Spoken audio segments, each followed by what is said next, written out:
While I did not play the PS4 Marvel Spider-Man other game that came before this, I did watch the little intro cartoon that was like previously on Spider-Man, so I basically just played it. Miles Morales is discounted at $10, and even there, it is still way too much money. This game is under 8 hours. If you do I did the main story and some of the side quests. I did all the little things you could do on the app for the Spider-Man. Oh, go stop the robbery. Oh, go save the people. I did all that. I didn't do every stupid little icon thing. I didn't go and do beats with Uncle Aaron because, sorry black people, your music sucks. And this game definitely feels like a DLC pack expansion to the original Spider-Man game. I played this game on PS4 Pro, and it runs in, I think, 1440p with temporal upscaling, whatever the hell that means, 30 FPS, and it is a very pretty game. Manhattan, all of the buildings in Manhattan have like all near perfect mirror reflections on all the windows, which looks great when you're swinging around it with the webs. And then when it's snowing, there's like a kind of a hazy fog of a cloud of snow off in the distance. It is really fun to swing around the city. The web swinging itself is kind of awkward because you get caught up on buildings and you end up wall running or stopping where you didn't mean to, and everything is just done with right trigger, and then you have a jump button for X. I think you should have had to alternate right and left trigger so you could web sling to the left and to the right, so you'd have a better kind of control of where your webs actually went, instead of the game just kind of automatically reaching for whatever's above you, if there is anything above you. You don't have a lot of control over it as a player. You can do the little style moves and do flips in the air and stuff. And it is a very pretty game, like I said. The character models are all very, very good. The set pieces, there's two parts in the game where there's this big chase sequence at the beginning, and then there's this big kind of bridge fight halfway through. And those both look like they cost a lot of money, so good on that.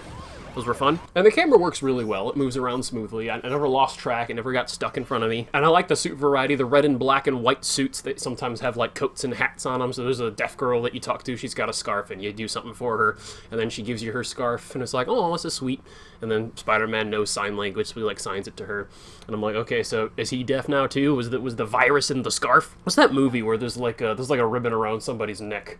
And it's like, oh, it might be an Edgar Allan Poe story where it's like, oh, can I take the ribbon off your neck in the night when we get married? And she's like, no, you can't do it. And then he finally does it and her head fucking rolls off. The ribbon was like keeping her alive. What is that? The most glaring issue, I think, for Spider-Man Miles Morales, aside from the length, and again, the length isn't inherently an issue as long as you know that going in and you're able to pick it up on sale price. And there's certainly a void in space for games that are nice, short, concise little stories that you can kind of pop in, finish in a weekend, and pop out. Not every game has to be this sprawling live service with mountains of DLC. But $50 for 8 hours, I do not think is a good deal. And aside from that, the biggest problem is that this game is a carbon copy ripoff of the Batman Arkham trilogy. It has the same kind of Predator modes, swing above people and do takedowns and combos and finishers with your little gadgets to distract people, and it does the same kind of free-form combat. Now the buttons don't all do the same thing, so it's not like you have a strike and then a block or a counter. X is jump, square is attack, circle is dodge, and then triangle is like a web move. So you can hold those all down and they do the various things, and you can kind of string them together. So you can make some cool combos. There's a lot of weird jungle combat where in Mortal Kombat where you hit somebody in the air and they do not touch the ground the rest of the match. You're just punching them forever. I think that's kind of silly. But some of the takedowns are pretty cool, where you like get some momentum on by catching a web and then pulling somebody into a punch and just knocking their teeth out on the ground. And Miles Morales also carries within him the power of Thor, which they call Venom for some baffling reason. I don't know, I don't read the comics, but that's stupid. And charging up the fist with a bunch of lightning behind it makes you basically go Falcon Punch into people, just knocking them clean off buildings so they fall to their death. So that's fun. It is satisfying to hit people with powerful electricity. And then you get an invisibility mode a little later in the game, and it completely breaks the stealth 100%. It's very, very, very broken. Which, I mean, is not the biggest deal. I don't really like the stealth to begin with. That's one of the bigger things in the game, is like you're trying to leave, and you enter another room in this kind of compound, and it's just a room full of people, and you're like, oh my god. I wish the game had kind of stuck to these outdoors kind of chase scenes in New York City where you're slinging through the buildings and striking people kind of as you go. There isn't really too much mobile combat outside of scripted cutscenes. Just kind of statically clearing out a room and being this stealth assassin, Metal Gear Solid style, I don't think is fun. I think it would have been more fun to attack people on the move, like while on top of a train or while on top of a car, while slinging across buildings, and there's a little bit of that, but I think that's more of the fun of Spider-Man, is the vertical mobility. The game only has 4 boss fights, and 2 of them are rhinos. It doesn't use a very diverse cast of Marvel characters. And the story is, as usual in these games, massive corporation bad. And what I think this game fails to understand is that this is clearly made by people who don't know the first thing about politics. Roxxon would never in 100 million years exist in Texas, let alone New York City, the second most Democrat stranglehold on the planet. planet. They're literally their own private army. They go down the street with tanks and full combat gear, and they have rocket launchers, and you cannot even get a handgun in New York City, let alone tanks. This shit would never be allowed. The villain's really lame and cringy and doesn't make any sense. I'm doing everything in my considerable power to find that canister. However, right now, it would help me for you to go back to your lab and do your damn job. So Miles Morales is half black, half Hispanic, or in other words, a white supremacist. Will you right now denounce white supremacy? No. And for being only 17 years old, Miles is basically already perfect in regards to, like, this game has no moral lesson, really, that Miles needs to kind of learn to win or overcome a challenge. I mean, he struggles with confidence because he's young and inexperienced, and he has limits on his physical strength that he kind of struggles with, but other than that, it's basically, Miles is basically the one espousing the morals to all of the adults in his life. It's very strange. And he's, you know, a goody two-shoes, and he's out helping the poor. Helping the poor is great. My only question is this feast truck thing government funded? Because if it is, it's wrong. Taking money at gunpoint from your taxpayers to redistribute it to the less fortunate is evil. It's socialism. You have to steal from people first to get that money, regardless of how altruistic your intentions are. Socialism is not wrong because it's unrealistic, impractical, never worked, and always led to communism. Socialism is wrong because, in theory, the founding principles of it are evil. They do not respect the property rights of your citizens. Be careful with that knife.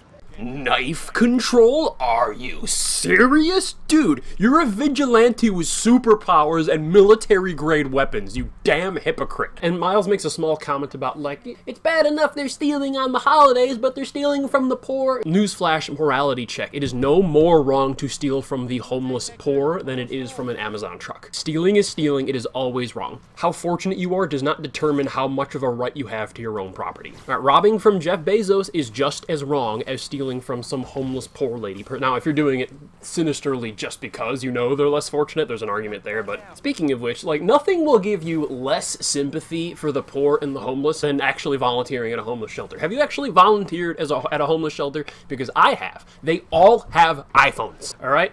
I understand some of these people are very, very recently homeless, and not all of them are under the same circumstances, but, like, when you have a $1,000 device in your pocket and you can't put a roof over your own child's head, you need your priorities straightened out. And Spider-Man's all like, oh, help the homeless volunteer at the shelter. And I'm just like, get a job, you bums. So I figured out the twist about the villain of the game, like, immediately. And Miles is all like, oh no, she's my friend, I can't do this. It's like, yeah, but your friend is a terrorist. And her motivation is like, a company did something bad to my friend, my brother. Therefore, that makes it okay for me to bomb 1 million people. Therefore, that justifies me taking it out on innocence, all right? It's the same problem I had with Johnny Silverhand in Cyberpunk, because your villain motivation makes no sense. You are crazy. And so Miles fights her at the end, and I wanted to just see her be like, Miles, it's me, don't you remember? Miles just kind of bash her fucking skull and like, die, you crazy terrorist bitch! So Rio Morales, Miles' mom, is running for city council, which I don't really understand what power city council has. And it doesn't say much about her political opinions other than it's just like, when Roxxon Plaza was built, it's like, what businesses did we lose? And she starts naming off like these local barbershops and mom and pop stores. I'm like, okay, so what? Did Roxxon just drive in there, kill them all, and then blow up their places? Did the government eminently domain this? What exactly are you complaining about? Did these businesses take deals and leave? Like, this makes no sense. I mean, she's acting like Roxxon walked in, killed them all, and then stole the keys to their homes and bulldozed everything. I mean, like, if you were a business and you were, I mean, were they leasing from a real estate company that resold the property or something? But spoiler alert, if you're pro small business and anti big business, then government mandated shutdowns and lockdowns that force everybody to use Amazon are not the way to go about it. How many small businesses did we lose this year because of Democrat supreme leaders taking control of their states? Something like 50,000. Republicans in 2020 are now the pro-small business, anti-war party. Yeah, funny how times change. And his mom also drops a word in there like, I will always love you, like when she finds out he's Spider-Man. I guess I'm spoiling the game, spoiler alert. And she's like, I will always love you. And it's just like, okay, well, first of all, love is not a feeling, love is an action. You show to people that you love them. You do not just love. So this butterfly, so what she's saying is, I care about you. This butterfly feeling that the young teenagers get when they see a pretty girl, that's not love. That's biology, that's chemistry. That's your brain trying to find you some ass. That's just, oh my god. Alright, these chick flick romantic comedies where they paint relationships as this magical experience are just as damaging to women as porn is to men.